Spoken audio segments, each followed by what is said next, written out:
Well, the question then is whether the government is going to give in and perhaps look at making some changes in that Land Acquisition Act, or whether they will stick to their position and write this through. Joining us on the program tonight is activist and member of the Aam Aadmi Party, Medha Patkar, who was also part of Anna Hazare's protest in Delhi today. Mr. Chandan Mitra of the BJP, Rajya Sabha MP of the party, joins us tonight. Mr. Surjit Bhalla, well-known economist, here in the studio with us. Also commentator Aarti Jairath will also be joined shortly by Abhishek Singhvi of the Congress Party. Chandan Mitra, to you first.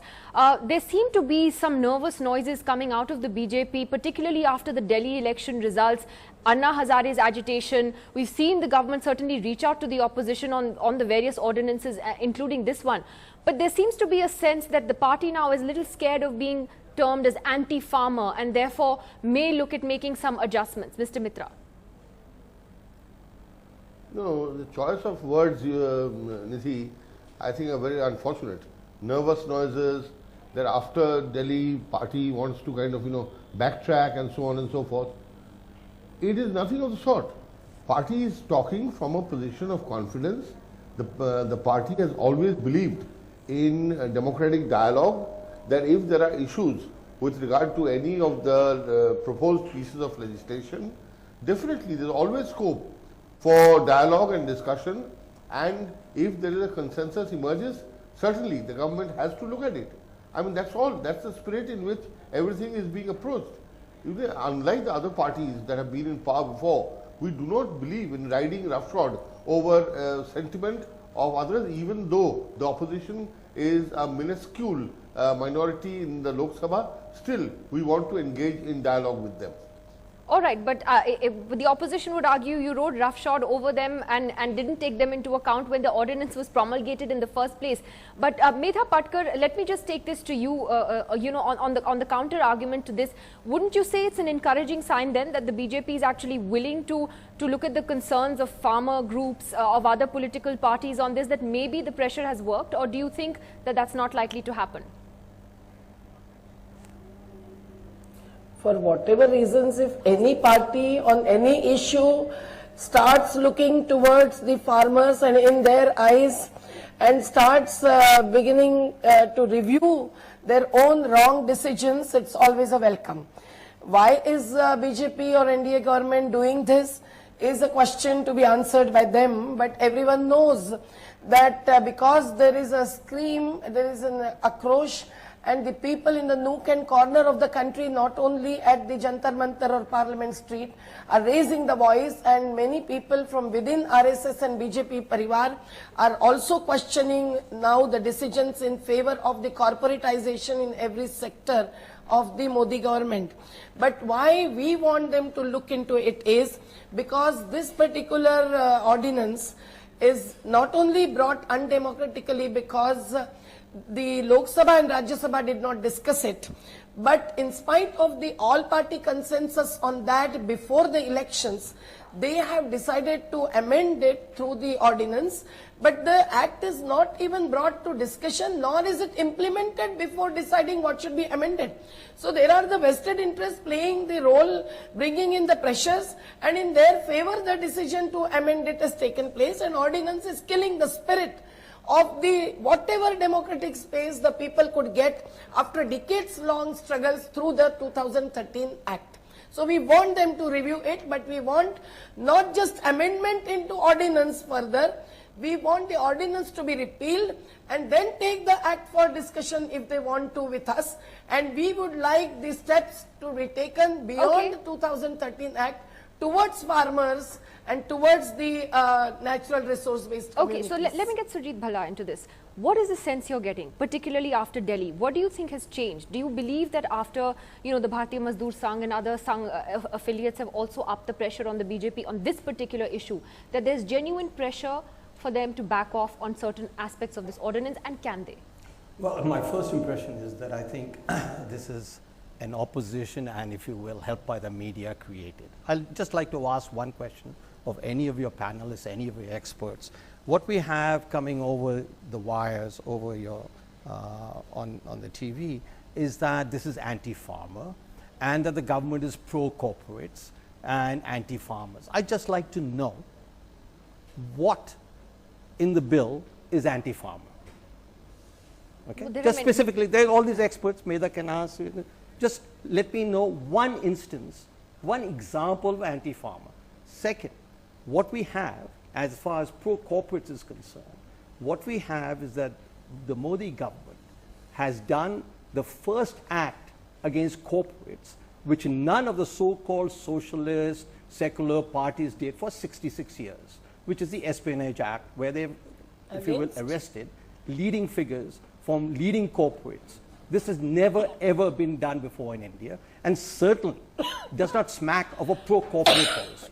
So therefore, I want to know what is so pro-corporate that the Modi government has done, and what is the anti-farmer element in the land acquisition bill? Okay, just simple questions. I'll let Medha answer that question, particularly because Medha, I know you're going to cite several different aspects of the act. I know one of the most controversial ones is that earlier if you didn't use the land for a period of 5 years, you had to give it back to the farmers, and now it really depends on the length of the project and how long that takes to be set up. And Arun Jaitley had argued that look, there are lots of projects which cannot be completed in 5 years. They need more time, and therefore 5 years was an unrealistic limit. So Sujit Bhalla says, apart from this, what are the other one or two issues that you think are the most anti-farmer in this? The most anti-farmer proposition in terms of development planning is not to give them any space to participate in the decision making. What kind of project, where should it come up? Should the Andhra Pradesh capital come up on the multiple crop land worth 30,000 acres? Should large dams submerge the best of the prime agricultural land like in Narmada, and the farmers are not even rehabilitated, and still the water is diverted to Coca-Cola and car industries first, much more than the drought affected areas? All these decisions the farmers have had no say. This ordinance is now killing the space that was granted by the 2013 Act. And although resettlement and rehabilitation brought in by the 2013, it is weak. And that is what BJP government wants to retain. So they would say that we are taking that pro-farmer decision. But no, for private project to acquire forcible land from the farmers is anti-farmer proposition, and that is being brought in again. The social and environmental impacts are not wanting to be assessed. Social impact assessment brought for the first time. They are removing that from 5 categories of projects, which includes almost all kinds of projects. And it was BJP, by sending Narmada department officials to Jairam Ramesh, the Shivraj Singh Chauhan had pressurized the UPA government to delete irrigation projects from the list of projects as far as social impact assessment is concerned, and making it that's interesting what you say. Yeah, in fact, So this was really their that is a beginning question stand. that needs to be asked to the BJP. They went along with this land acquisition bill in 2013. Yeah. At no stage in the course of the debate do I remember the BJP raising any issue that they are now trying to flag. So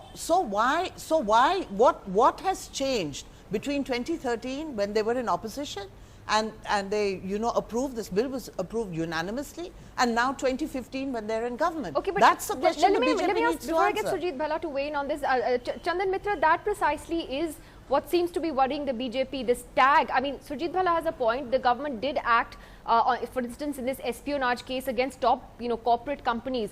But why do you think this general impression has then stuck around that this government is more it's more business friendly, it's friendly to the rich guy and anti-farmer? 8:32, you have not come to me because the audio is bad. I came 2 Well, minutes late. it is definitely. I don't think it's a crime to be friendly to business and industry and generate prosperity. How is it a crime?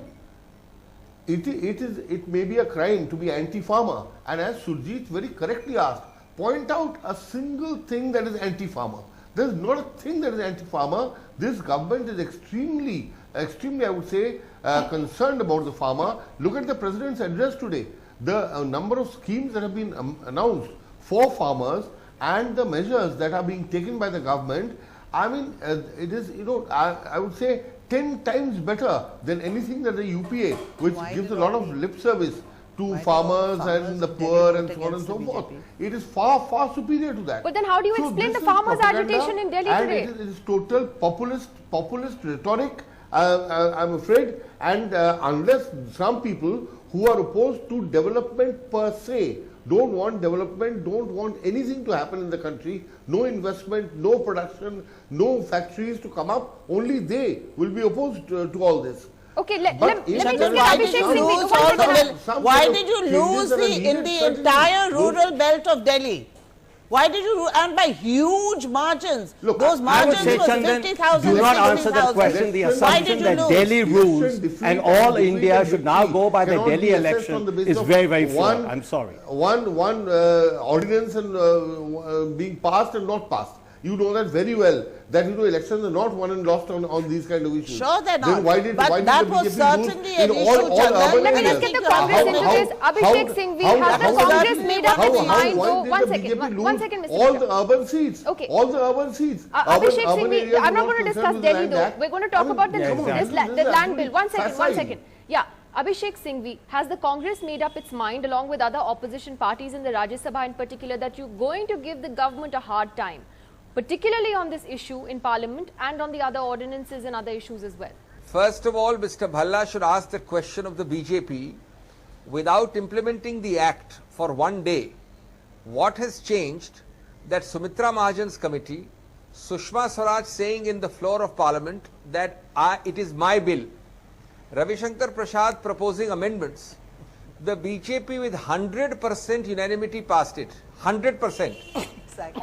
Is it not hypocrisy, dishonesty and complete somersault to be opportunistic without even seeing a ground change reality to make this? Point one. Point two, I will tell Mr. Bhalla what is wrong with this.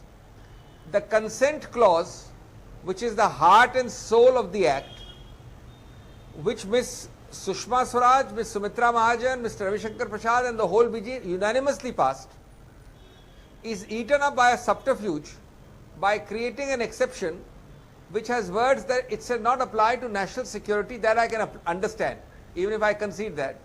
It shall not apply to infrastructure and industrial corridors, to give you two examples.